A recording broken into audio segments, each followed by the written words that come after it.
Hi, I'm E.D. Lewis, and welcome back to my channel. E.D. Lewis Reviews, back with an all-new nocturnal review and my first review of 2023. So, before we actually get started, I just want to take a moment. Surely you've all heard and you all know about our dear friend Pax Panic and what she's going through right now.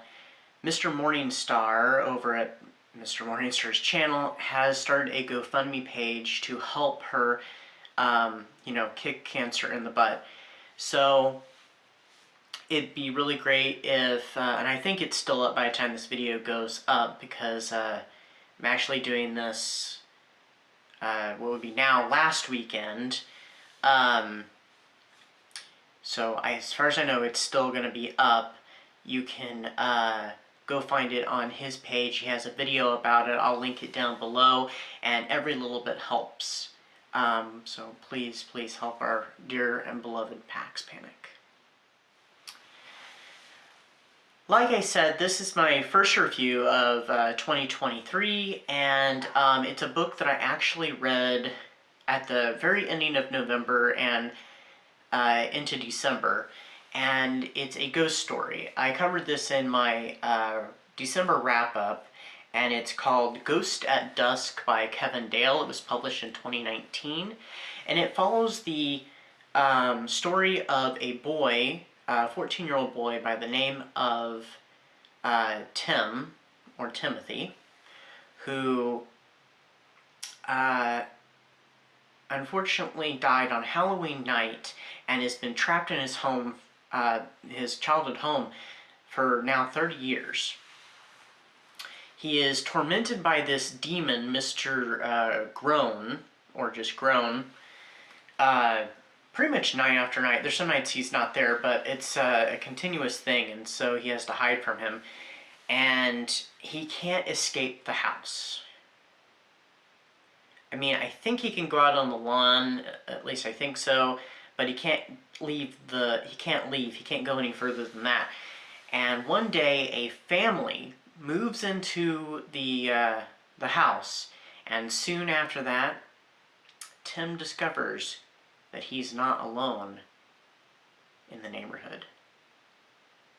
And I don't mean he's not alone in the neighborhood because of people that just moved in and, the other houses nearby.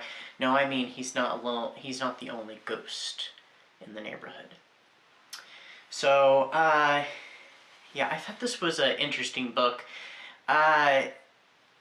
It was something a little different. I read it to be kind of, it was like, oh, ghost stories, it's an old holiday tradition that's kind of fallen out of fashion, or at least fallen out of popularity, but I do know some people popping up and saying it on BookTube and stuff, talking about, a ghost story for the holidays. So, I thought, why not? It'd be great for it. And it was a fun book. It was a little slow at first, and it seemed to pick up and stuff. I wasn't really sure where it was going to go. I didn't even read what the book was about. I just, I think I picked up, it was a BookBub deal, I think is how I discovered it. And I got it basically sight unseen, didn't read what it was about, and finally decided to open it up on my Kindle. And it was an interesting little story. The kid, Tim, the main character, he has an interesting sense of humor. I will say, I didn't always care for some of his humor, but there was other moments that were very funny. And the demon Groan, gosh.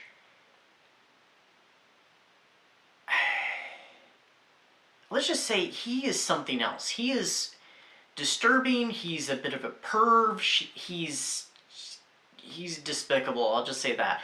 And this book had some interesting little things with ghosts that I'd never seen before, where ghosts can get hurt and basically killed over and over and over again. So there is a little bit of gore in this book. So if you So if you're a little squeamish about that, it's not too bad, but there is gore in this book. So if you pick it up, watch out for that. But yeah, I did like the character of Tim, and I loved the character of Jacinta. She's the little girl of the family that moves into the house, and she seems to know a lot more about stuff that's going on than you would think. I don't even remember how old she is. She's pretty young, and I think she goes to like preschool or kindergarten or something like that. Maybe it's even first grade. I can't remember. But she's pretty smart for for her age, and she knows a lot more that's going on than it would seem. And there's also the character of Alyssa, who's her older sister, who I kind of liked too. And yeah, I don't want to go any further without feeling I'm going to give too much away. I think I gave this book a before I go into that, I will also warn, you might not want to eat during certain parts of this book, which I made the mistake of it happening at least twice, where I was, I think I was having a snack or something like that, or maybe I was getting ready to eat supper, and I was reading it. No, I was at work and I was having lunch. I know, that was one of the instances. I was having lunch, I had my Kindle right in front of me, and I was eating while I was, and I'm like, I should not be eating during this part because it was a little gross. So there's a few moments like that, and I think it did happen to me again, and then I think there was maybe another time I was like, I'm glad I'm not eating during this. But yeah, it was, it's not one I suggest you eat during. So what did I rate it, since I was about to completely forget about that thought. I believe I rated this 4 stars, or we're gonna say, we're not gonna go with the pumpkins or jack-o'-lanterns this time. We're gonna theme it, since it's a ghost book. I gave it 4 ghosts. I think that's what I gave it. If I'm wrong, I will correct it down here somewhere. So yeah, it was not bad, and I think there is a sequel. It's called Ghost at Dawn. Oh yeah, because I accidentally said it when I was filming my wrap-up video. And I think it came out like the next year or so. And it's, I think it follows one of the other ghosts that's in the neighborhood, and I can't tell you about that. I think that's all I know about the second book and its title, and it has kind of a cool cover on it. But yeah, that's all I know about that. And yeah. It is a good one to read during the holiday season because Christmas does happen during it, and also Halloween is a big part of this one as well. And of course there is winter, so it's also winter time. So you could read it for, this winter season, the holiday season, or the Halloween season. So it's up to you. But yeah, that's what I thought of the book. One more thing before I close this video. Nymeria has released her debut poetry book, actually, and it's available in digital form, and I will have the link to the video that Mr. Morningstar made for it, and do check it out. I recently just got my copy tonight. This is literally Sunday the 8th when I'm filming this video, and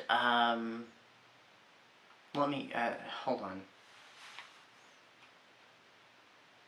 Oh yeah, I do believe the proceedings, at least through the 15th, so I think by the time this video goes up, you have today and tomorrow at least.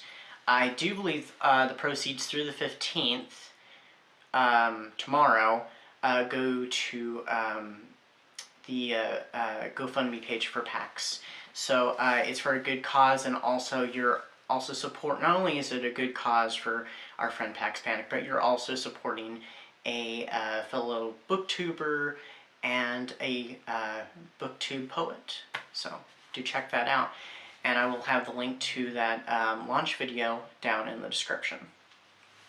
Anyway, that's all I've got for you for this evening, and or today rather. And I will see you all very soon with another video, and yeah, so stay spooky, stay safe, and I'll see you soon. Bye-bye.